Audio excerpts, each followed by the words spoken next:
Welcome to Daily Devo. I'm Pat. Today we're going to talk about the sack of guilt.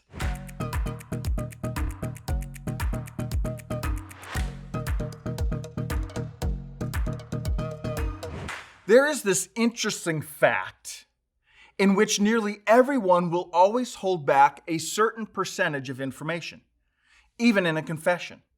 Meaning that even when someone confesses to a crime or a series of crimes, they will nearly always hold back 5% or 10% of the story. They'll nearly always hold on to a couple of facts.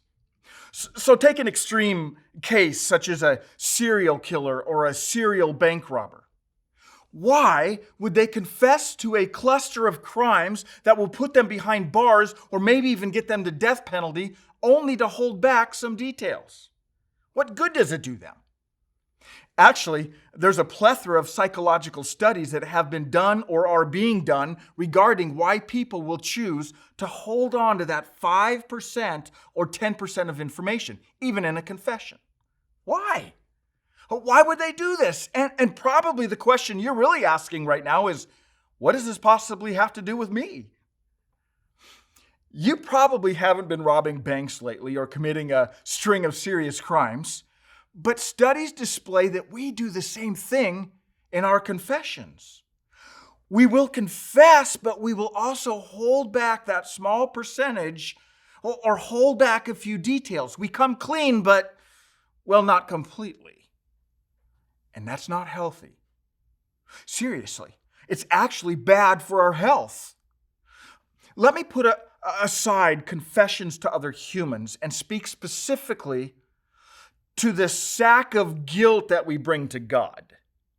Listen to what David wrote when he decided to hold back on truly and completely confessing. In Psalm chapter 32, 3-5, David wrote these words. He said, "When I refused to confess my sin, my body wasted away, and I groaned all day long.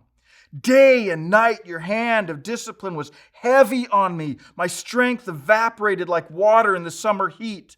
Finally, I confessed all my sins to you and stopped trying to hide my guilt. I said to myself, I will confess my rebellion to the Lord, and you forgave me, and all my guilt is gone." If you look closely at those verses, you will find that David recognizes that his lack of truly and completely confessing was affecting him physically, mentally, and spiritually. It eventually caught up to him and impacted every single area of his life. Day and night, your hand of discipline was heavy on me. Finally, I confessed all my sins. Here's a quick way to sum up what David is saying. When I kept it inside, the pressure never let up. Then I gave it to God, and the pressure was gone. Conviction and confession are good for the soul. Let me say that again. Conviction and confession are good for the soul. In fact, it's good for more than just the soul. It's good for us physically, emotionally, and spiritually. I suppose I can understand why we would do that with other humans. I guess it makes sense in some fashion that we would attempt to hold some control by not sharing everything in our confession. I'm not saying it's right or healthy, but I can at least understand why we would do that. What doesn't make sense is why we would do that with God. Why would we confess to God but hold back that 5% or 10%? Why would we not be completely and utterly honest in our confession to God? It doesn't make sense because He already knows what you did or said or thought. We aren't telling Him anything He didn't already know. And He told us, 1 John 1:9, if we confess our sins, He is faithful and just and will forgive us our sins and cleanse us from all unrighteousness. Today, don't hide, but acknowledge. Don't hold back, but come clean.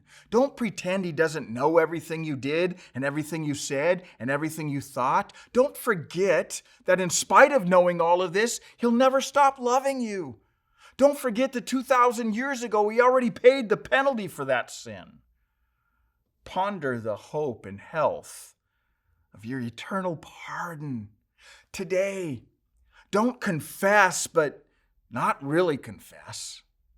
Take that sack of guilt, all of it, to Jesus and let him take it from you.